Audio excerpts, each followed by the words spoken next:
Dear Rescue 911, I'm a single parent with a 2.5-year-old daughter, Allison, who is my life. One of the episodes dealt with an electrical cord from a light in the child's room catching fire. During the program, one of the firefighters explained how everyone should check their wiring periodically. I immediately went into her room and checked the heater wire. When I moved the dresser, I found where the wire had burned through, charred the back of the dresser as well as the wall, and the plug into the receptacle was partially melted. I can't tell you how I felt when I discovered this and what could have happened had I not been watching the program that night. I honestly sat down in the middle of the floor with her in my arms and cried. There aren't words enough to express my gratitude. Thanks again. Sincerely yours, Melissa Lindsay.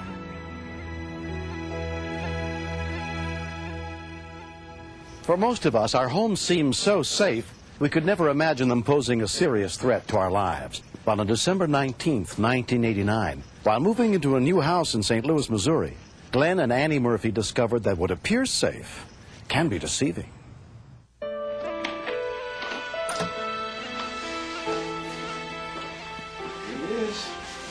We were in and out moving boxes. My wife, my baby daughter, and myself. Well, aren't you happy we're here in your new house? My other kids were at school. Hey, where's so? While we were moving, my wife had gotten chilly in the house and asked me would I like to furnace.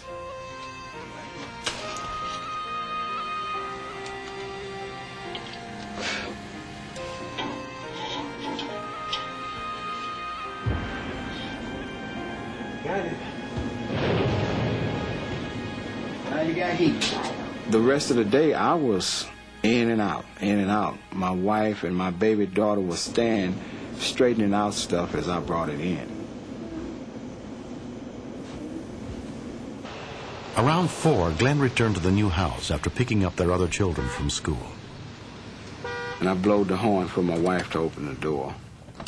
And it took her so long to answer the door that I thought maybe she was asleep.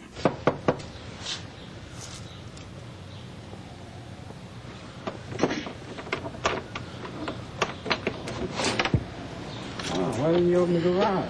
She was saying her eyes and nose was burning. She complained of a headache. She was weak and nauseated. Lay down there a little while. It didn't register to me because she was healthy all during the day. I just thought maybe she was tired. By 6:30 that evening, Annie had taken a turn for the worse. She called me and told me I better take her to the hospital because she thinks she's dying. Glenn left his 14-year-old son Dominic at home in charge of the 3 younger kids. On the route to the hospital, she said, I feel better already. When Annie checked into the emergency room, she was told she would have to wait her turn to see a doctor. While we were sitting there, Rescue 911 came on. When it's coming on, you want me to turn you around so you can see it? Being that was my favorite program, my husband wheeled me around in a wheelchair to watch it. That Sunday morning was cold and wet. Bob and Magda Brown were at home, catching up on household chores. I say, hey, something is wrong. It's cold here. So right away I know that the furnace is not working. We find the pilot light is off, and then Magda has to start lighting it. The people that were on the program was going through the same procedures we had went through to light the furnace. All of a sudden, she says, oh my God, I don't feel well. Something's wrong. She was tired, and she complained that her stomach hurt. Check your pulse. And I started checking it. Magda says there's gas, and I call up the gas company.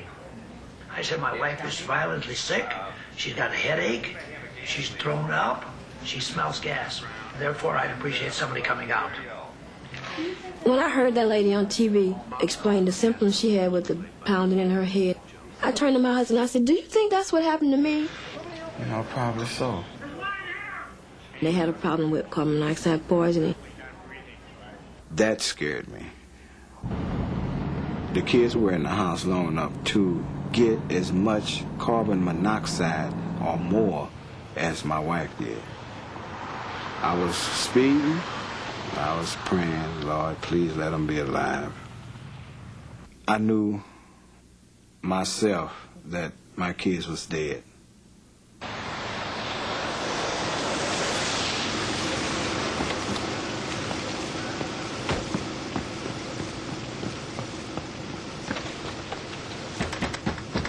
Nick!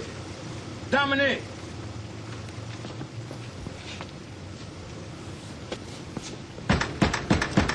Dominic! Dominic was half on his knees. He started crying, just laying there. He didn't know what was happening to him. Marquita, come on. Come on, stand up for Dad. And they were like semi-conscious, intoxicated with their carbon monoxide. Come on, baby. Queen. Within minutes of a neighbor's call for help, units from the Moline Fire Department arrived, led by Fire Captain Dave Jetton. We were approached by the father of the children. He informed us that he had the children out. I sent 2 firefighters over to check on the kids. Carbon monoxide poison is very dangerous. You're never aware that it's actually taking place. It's odorless, it's tasteless. You just don't know when it's there. All 4 children were taken to St. Louis Children's Hospital and put under the care of emergency physician Douglas Carlson. These children had very high levels of carbon monoxide when they were taken from the house. The delay of even a half an hour in the father getting home could in fact have led to the death of 1 or more of the children. 2.5 years later, the Murphy family shows no ill effects from the incident. Every year, thousands of people suffer carbon monoxide poisoning.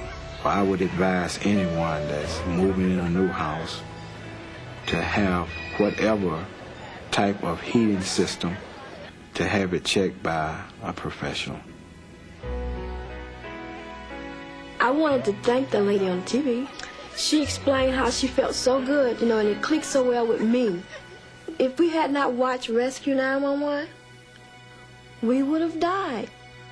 Each time you see that program, that memory comes up. I love my wife and kids, and I thank the Lord. He answered prayers.